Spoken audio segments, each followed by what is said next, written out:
deeqdan raashinka oo maamulka degmada Cadalle uu wehliyo maamulka degmada Warshiiq oo ka wada tirsan gobolka Shabeellaha Dhexe ay gaarsiiyeen dadka barakacayaasha ee ka soo barakacay dagaal beeleedyadii ka dhacay deegaanka Koogaar oo ka tirsan degmada Cadalle ee gobolkaasi ayaa waxa ay ka koobnayd bur, bariis, saliid, dhar, baco iyo caagagta biyaha lagu dhaansado waxayna deeqdaasi ka timid xildhibaan Mina Xasan Shibis oo ka tirsan golaha baarlamaanka federaalka Soomaaliya. dadkan barakacayaasha ah ee ka soo barakacay deegaana hoostaga degmada Cadalle ayaa waxa ay saameyn ku yeeshay abaarta ka jirta gobolka iyo colaadda waxaana dadkan wejiyadooda ka muuqanayay daruufo adag ee xagga nolosha ah ayadoo deeqdaasi ay ka faa'iideysteen dadka ka soo barakacay deegaanka Koogaar ee ka tirsan degmada Cadalle ee gobolka Shabeellaha Dhexe. qaar ka mid ah dadkii ka faa'iideystay deeqdaasi raashinka ah ayaa ka mahadceliyay deeqda la soo gaarsiiyey waxayna ugu baaqeen dowladda dhexe ee Soomaaliya iyo maamulka Hirshabeelle inay soo eegaan xaaladda dadkaasi ay ku nool yihiin ayna la soo gaaraan gargaar bini'aadanimo. علي محمود جمعالي علي محمود جمعالي هيا أنا علي محاها شيء راشن هاف بريسة باع مرو عاق سريدة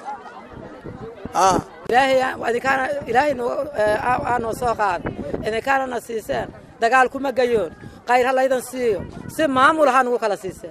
nabadoon maxamed xuseen hoolaawe iyo nuur ciyow geesay oo ka mid ah odayaasha deegaanka ayaa ka hadlay xaaladda nololeed ee dadka barakacayaasha dadka soo barakacay ee dhibaatada ay kula dhacdo Burdheere markii aan la kulanay cabashadoodii aan u gudbinay xildhibaanada qaranka Dictores Mina Xasan Shibis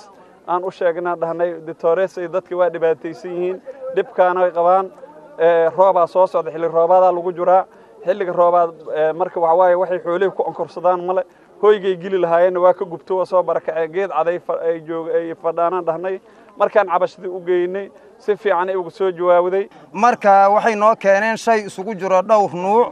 oo maaragtaa baco iyo bariis iyo bur iyo hogsiino oo buste ah iyo maxay ahayd saliid iyo maxay ahayd dhar kaleetood oo maaragtaa dharnaageeda isugu jira iyo noo keeneen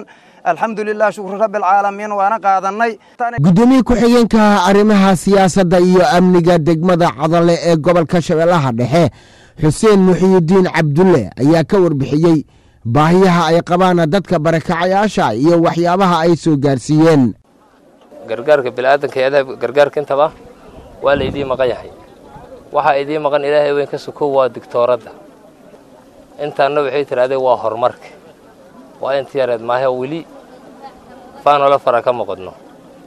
waa isoo socotaa dawladda Ilaahay yiraahdo Muuse Cismaan Abtow telefishinka qaranka Soomaaliyeed Muqdisho.